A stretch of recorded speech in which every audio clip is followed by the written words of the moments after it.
Bonjour à toutes et à tous, bienvenue sur Cannes TV. Merci de regarder cette vidéo en différé sur YouTube. Bonjour à ceux qui le regardent en direct sur Twitch. Et bonjour Kevin. Bonjour Xavier, et donc l'assaut qu'on va regarder là maintenant va opposer les dragons de Villeurbanne à Flance Troopers, donc dragon en rouge, avec Nicolas Legoupil, Quentin Lelon et Amélie Pinel, et en bleu, Christophe Darros, Jonathan Segondi et Olivier Verrier. Et pour cette première reprise, donc nous sommes au championnat de France 2024 de Cannes de combat par équipe. Et donc les équipes ont été annoncées par Kevin, par équipe. Donc l'équipe rouge, équipe de Villeurbanne. Alors, c'est tandis que rouge et en face c'est Bordeaux. Offensif, un petit flanc.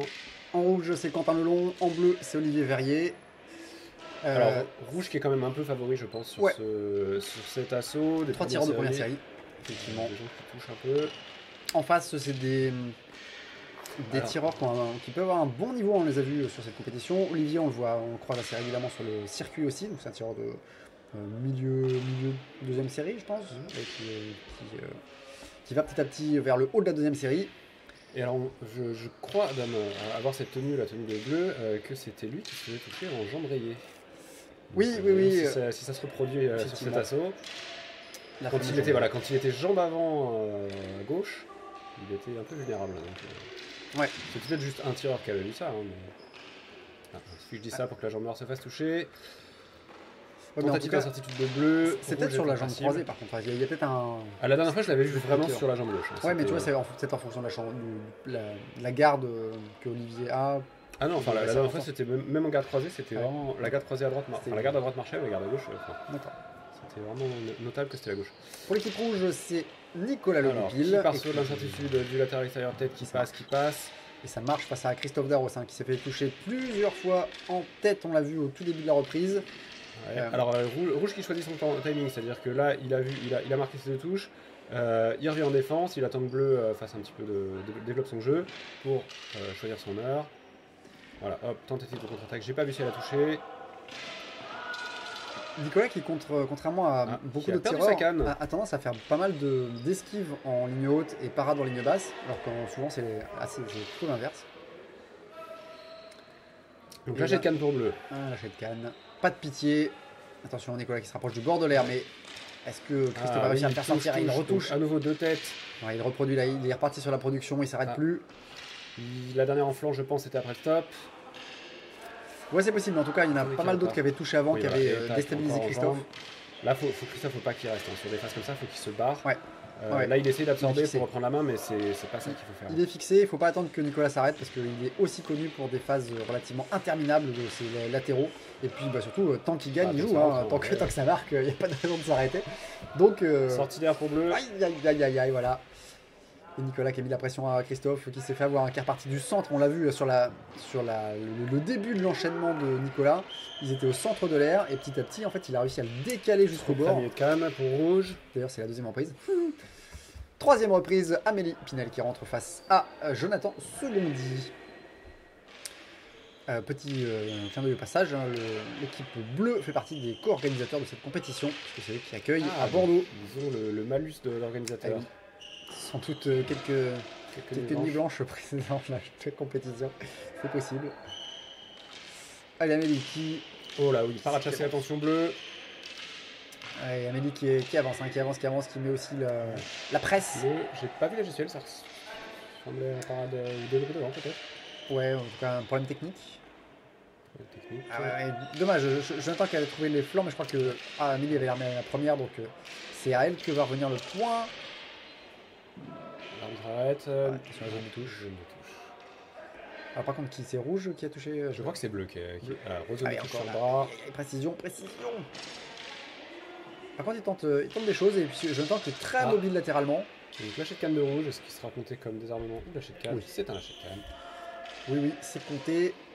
Ça fait une pénalité à 2 pénalités. Attention par contre à Jonathan, il s'est replacé au bord de l'air, c'était assez dangereux, mais il s'est recentré, donc tout va bien. Allez, parade de poste, oui, ça touche, la parade de poste. Attention, à la précision encore. C'était le bras. C'est idiot aussi, mais contre un tireur significativement plus petit, c'est plus difficile d'être précis. Les yeux de touche sont mécaniquement plus petite. Ah, c'est plus difficile ou c'est d'autant plus important d'être précis parce que justement les zones sont plus petites. Ouais, je perçois. Les tireurs petits ont un avantage là-dessus.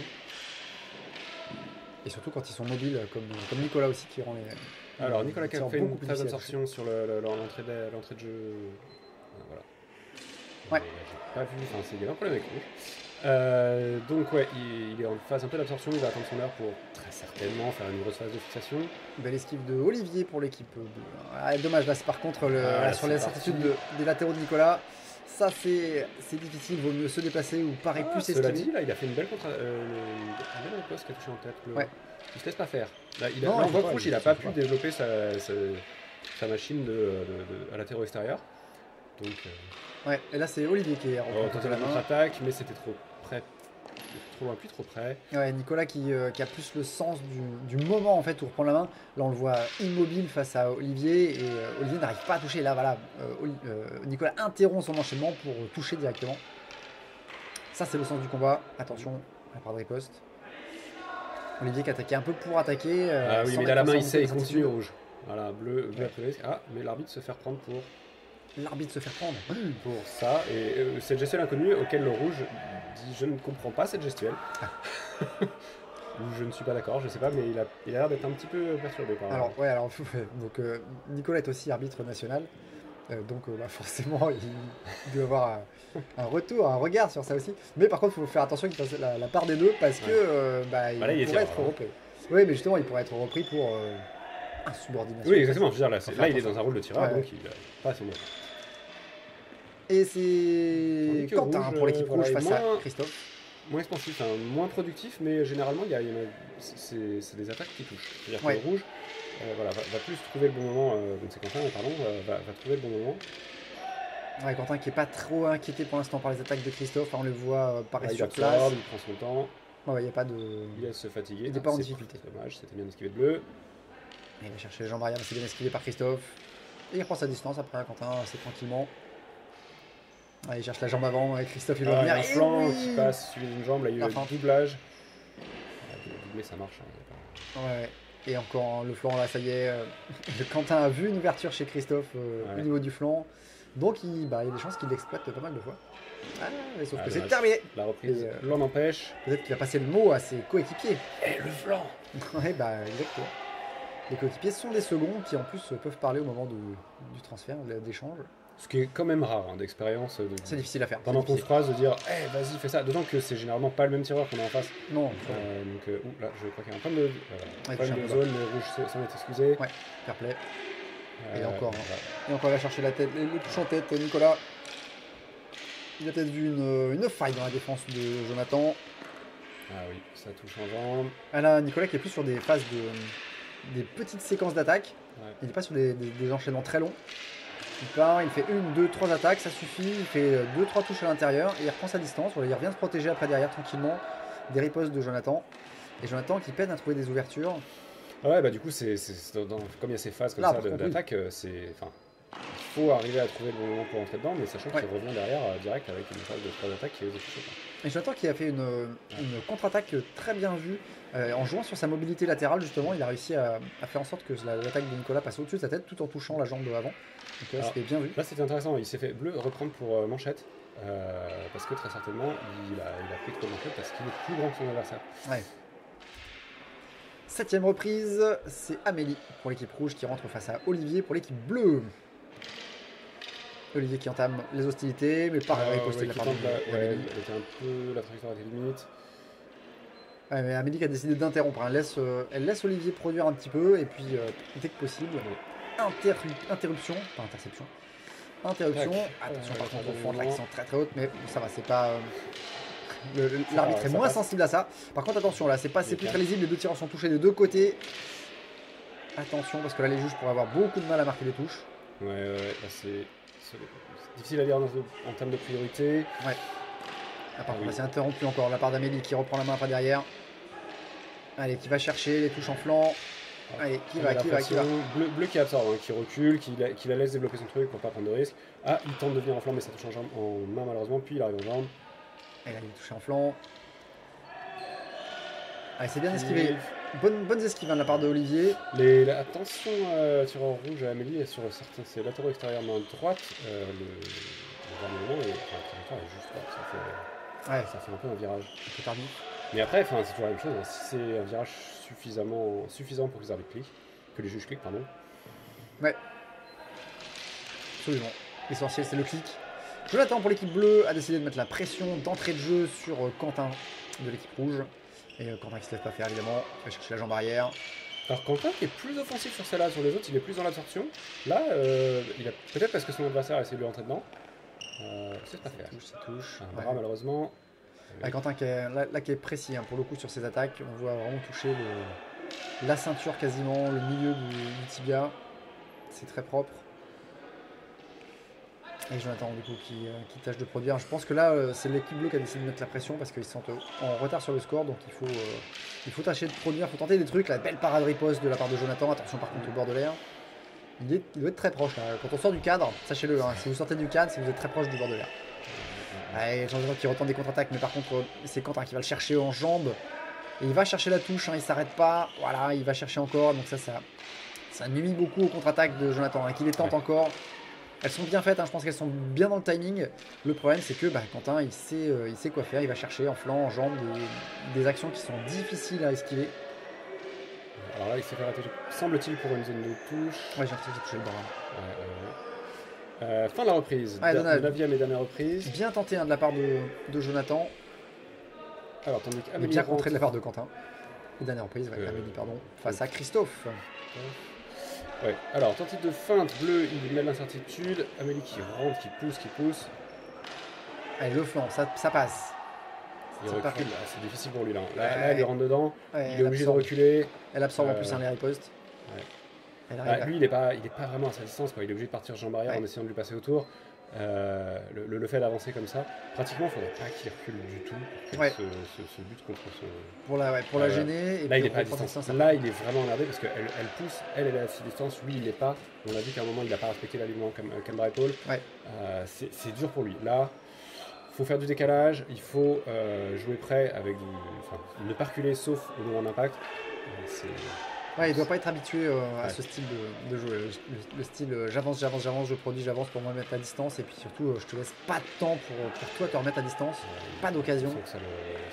Et un flanc et une tête. Et surtout, hein, même avec des tireurs plus grands, dès que le tireur est très proche, on se sent beaucoup plus vulnérable. On a moins l'habitude, mais en plus, l'attaque, on a l'impression qu'elle peut arriver de n'importe où. On a plus d'angle mort. C'est ça, tout à fait. Complètement. Et là, la contre-attaque qui passe pour moi là, non?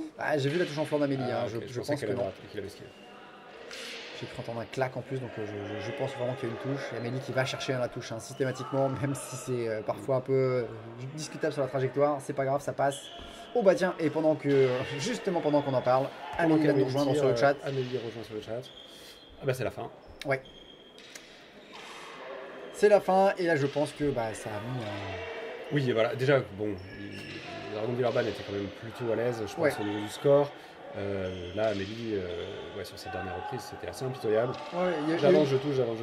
Une production relativement lente sur le début de l'assaut, sur le début milieu de l'assaut, et puis c'est vraiment sur la 3e reprise qu'on a vu les tireurs qui marquaient vraiment beaucoup qui cherchaient vraiment à marquer beaucoup de points. Alors à la fois avec Jonathan qui sans doute tentait de revenir au score, et il était c'était peut-être pas si loin que ça, mais face à une équipe de première série, et forcément ils ont plus d'expérience, plus de cordes à leur arc, et donc ça a été bien tenté de la part de l'équipe bleue. C'est quelque chose qu'on peut voir assez souvent, c'est qu'une équipe de première série va être capable d'adapter son jeu. Donc sur 9 reprises, au fil de reprises, ils vont devenir plus dangereux, parce qu'ils ont vu des choses, parce que ils sentent, ils savent où ils vont. Donc il faut pratiquement. Si on est dans ce genre de pattern, quand on est une équipe non favorite, pas première série, ça vaudrait le coup de dire je mets tout sur les premières reprises et je fais de la défense sur la suite parce que je sais qu'ils vont pouvoir s'adapter et moi je peux pas. Donc, mais ce qui en soi est difficile à appliquer puisque c'est une forme de stratégie d'adaptation qui n'est pas forcément efficace. Puis ça peut être un peu frustrant de passer majoritairement en défense. On se dit quand même, je suis là pour marquer les touches aussi. Puis il faut être sûr de son coup, il faut être sûr qu'on a de l'avance. Ouais, parce que rien n'empêche, on l'a vu, il y a eu quelques reprises où le tireur était fixé, ça c'est une défense qui passe pas en fait. unanimité. Voilà, rouge, unanimité. C'est ce qu'on avait vu aussi, donc pas de surprise. Non, bah après c'était ça, de toute façon c'était vraiment les favoris, je pense que aucune surprise. Ça se confirme. Eh bien, merci d'avoir regardé cet assaut sur YouTube, merci d'avoir regardé en direct sur Twitch. Merci Kevin. Merci Xavier, et à bientôt. Sur Cannes TV.